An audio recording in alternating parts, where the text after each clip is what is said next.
सुप्रभात साथियों। आज हम बात करेंगे बुक लिस्ट के फाइनल पार्ट के ऊपर, जो थोड़ा संक्षिप्त भी रहेगा। पार्ट सेकंड थोड़ा सा लंबा हो गया और मैं अपने अनुसार बुक लिस्ट में सिलेबस और PYQ का बहुत बड़ा इम्पोर्टेंस मानता हूँ, इसलिए मैं इस पे ज़्यादा तवज्जो दे रहा हूँ, इसको ज़्यादा इम्पोर्टेंस दे रहा हूँ, इसको ज़्यादा महत्वपूर्ण बता रहा हूँ। क्योंकि देखिए, जो IAS एग्ज़ामिनेशन है ये लेवल प्लेइंग फील्ड सबके लिए ओपन है। इसमें कोई भी आकर लड़ सकता है, फाइट कर सकता है, किसी भी बैकग्राउंड का हो। योग्यता सिर्फ ग्रेजुएट चाहिए।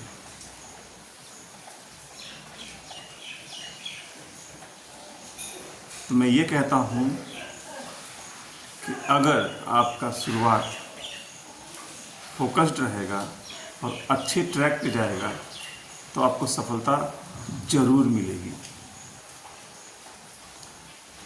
डिटर्मिनेशन होगा, पेशेंस होगा, हार्डवर्क होगा और परसिवरेंस रहेगा, निरंतरता, कंटिन्यूटी रहेगी आप में।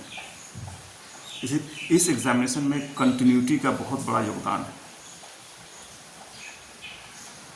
आप 5 दिन छोड़िए, 2 दिन, 1 दिन भी इधर उधर होते हैं तो बहुत बड़ा इम्पैक्ट पड़ता है आपके 6 महीने साल भर की प्रिपरेशन के ऊपर।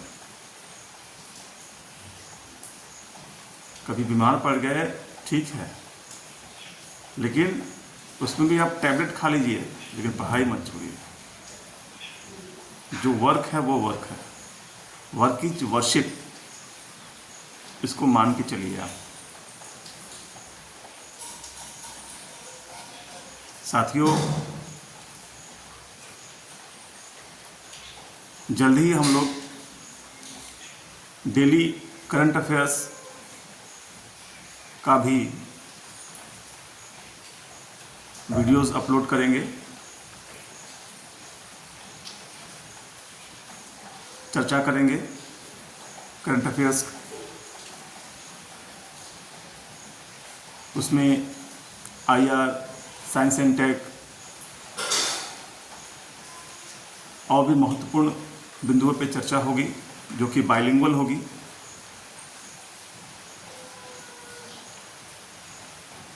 ठीक है, नोट्स जो भी होंगे वो आपको इंग्लिश मीडियम में ही मिलेंगे।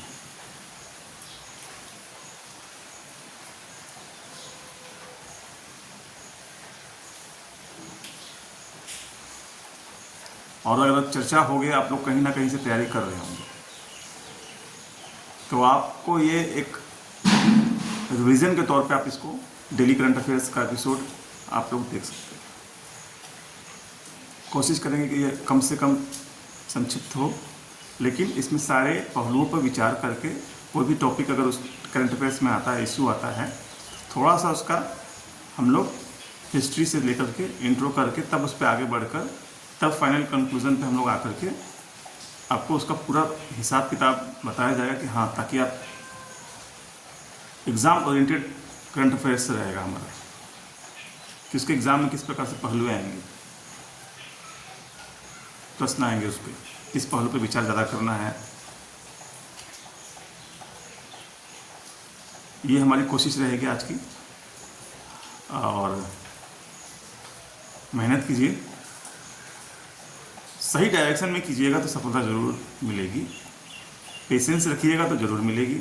हार्डवर्क करते रहिए। आप किसी के साथ अपने को तुलना मत कीजिए, आप खुद से तुलना कीजिए। 2 महीने पहले मुझे क्या नॉलेज था, अब क्या हुआ, और ये भी देखिए कि मैंने क्या कंटिन्यूटी बरकरार रखा कि नहीं। पढ़ने को बहुत कुछ है, लेकिन पढ़ना तो रोज़ है, लेकिन उसको ढंग से स्ट्रीमलाइन करके पढ़ना है ताकि सफलता मिल जाए। मल्टी डायरेक्शनल नहीं भागना है। ठीक है,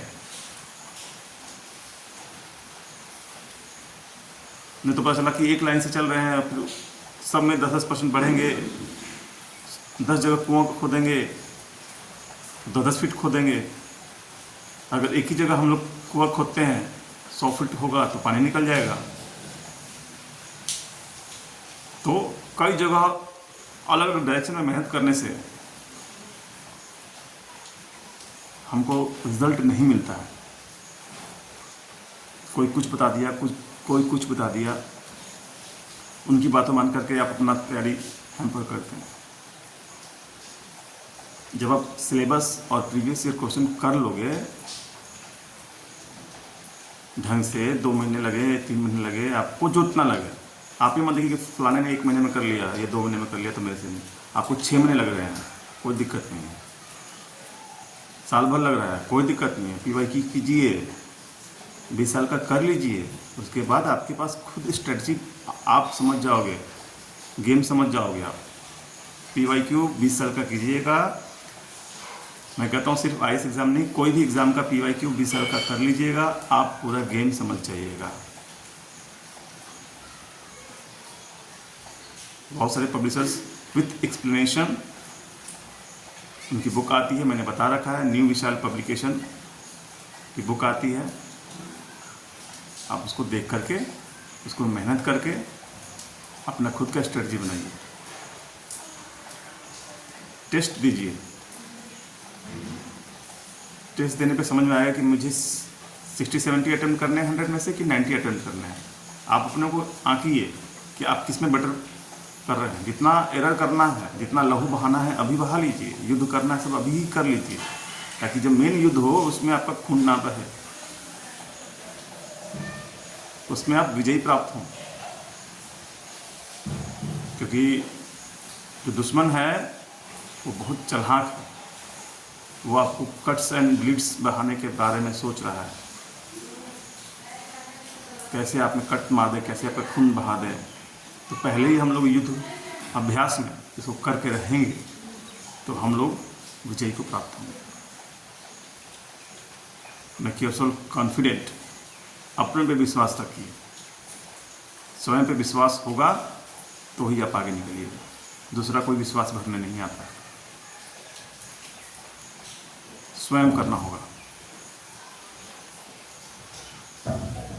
ठीक है, ओके, थैंक यू, धन्यवाद, बने रहिए।